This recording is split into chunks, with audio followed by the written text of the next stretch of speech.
Ini akibatnya jika memberikan nasihat tanpa ilmu yang tidak kita sadari. Silahkan disimak ringkasan kitab Riyadhus Shalihin bab 20 dengan judul menunjukkan kepada kebaikan dan mengajak kepada petunjuk atau kesesatan. 1. Menunjukkan jalan kepada kebaikan. Imam An-Nawawi membawakan firman Allah tentang dakwah dan mengajak manusia kepada kebaikan di antaranya. Serulah manusia kepada jalan Tuhanmu dengan hikmah dan pengajaran yang baik. Dalam surat An-Nahl ayat 125. Juga firman Allah dalam surat Al-Maidah ayat 2. Dan tolong menolonglah kamu dalam kebaikan dan takwa. Ini menunjukkan bahwa seorang muslim bukan hanya diperintahkan untuk memperbaiki dirinya, tetapi juga dianjurkan menunjukkan kebaikan kepada orang lain. 2. Orang yang menunjukkan kebaikan mendapatkan pahala.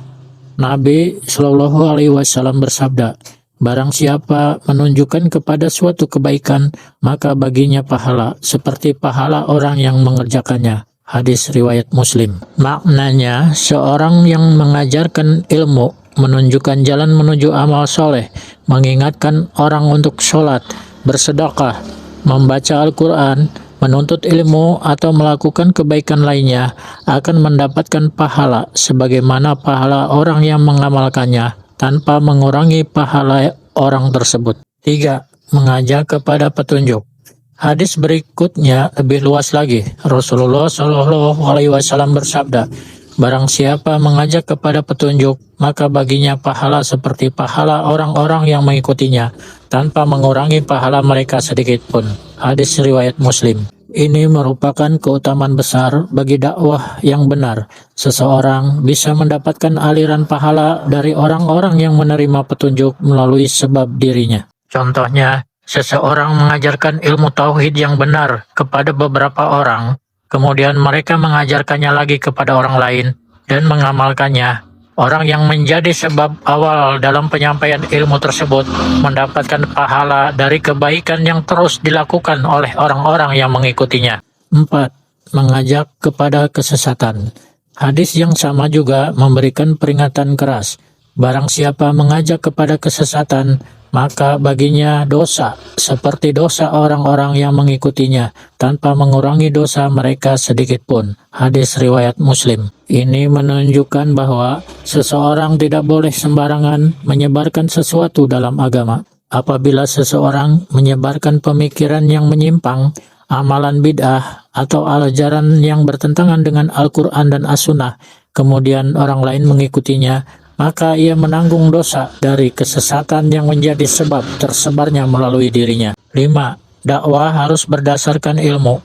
Dalam manhaj salaf, semangat berdakwah harus dibangun di atas ilmu dan ittiba kepada Al-Quran dan Sunnah, bukan sekedar banyaknya berbicara. Karena seseorang dapat memperoleh pahala besar ketika menunjukkan kebenaran, tetapi juga dapat memperoleh dosa besar apabila menjadi sebab tersebarnya kesesatan. Maka sebelum menyampaikan sesuatu yang dinisbatkan kepada agama, hendaknya seseorang muslim memastikan kebenaran dalil dan penjelasannya. Pelajaran penting bab 20 kitab Riyadhus Shalihin adalah 1. Dakwah kepada kebaikan merupakan amal yang sangat mulia. 2. Menunjukkan orang lain kepada amal saleh dapat mendatangkan pahala yang sama seperti pelakunya. 3.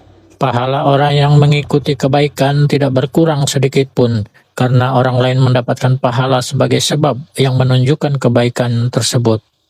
4. Dakwah kepada petunjuk dapat menjadi amal jariah, selama kebaikan tersebut terus diamalkan oleh orang yang mendapat petunjuk. 5. Mengajak kepada kesesatan adalah perkara yang sangat berbahaya. 6. Orang yang menjadi sebab tersebarnya kesesatan dapat menanggung dosa orang-orang yang mengikutinya tanpa mengurangi dosa mereka. 7. Tidak boleh berdakwah tanpa ilmu. Seseorang muslim harus berhati-hati dalam menyampaikan ayat, hadis, hukum, dan masalah akidah. 8. Dakwah harus mengikuti petunjuk Rasulullah Shallallahu Alaihi Wasallam, bukan mengikuti hawa nafsu, pendapat pribadi, atau perkara agama yang tidak memiliki landasan. 9. Media dakwah adalah amanah. Tulisan, video, rekaman kajian, dan media sosial dapat menjadi sarana mendapatkan pahala atau justru menjadi sebab dosa. 10. Setiap orang perlu memperhatikan apa yang ia sebarkan. Satu materi yang tersebar luas bisa membawa kebaikan kepada banyak orang, tetapi bisa pula menjadi sebab tersebarnya kesalahan kepada banyak orang. Inti bab 20 ini yaitu, jadilah sebab manusia mendapatkan petunjuk, bukan sebab manusia tersesat. Bab ini sangat relevan bagi siapa saja yang membuat dan menyebarkan konten keislaman.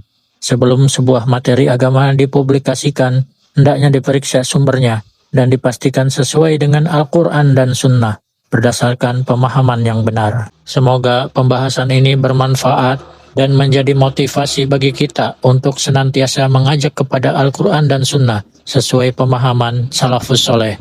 Semoga Allah memberikan kita ilmu yang bermanfaat, amal yang soleh, dan istiqomah di atas kebenaran. Amin.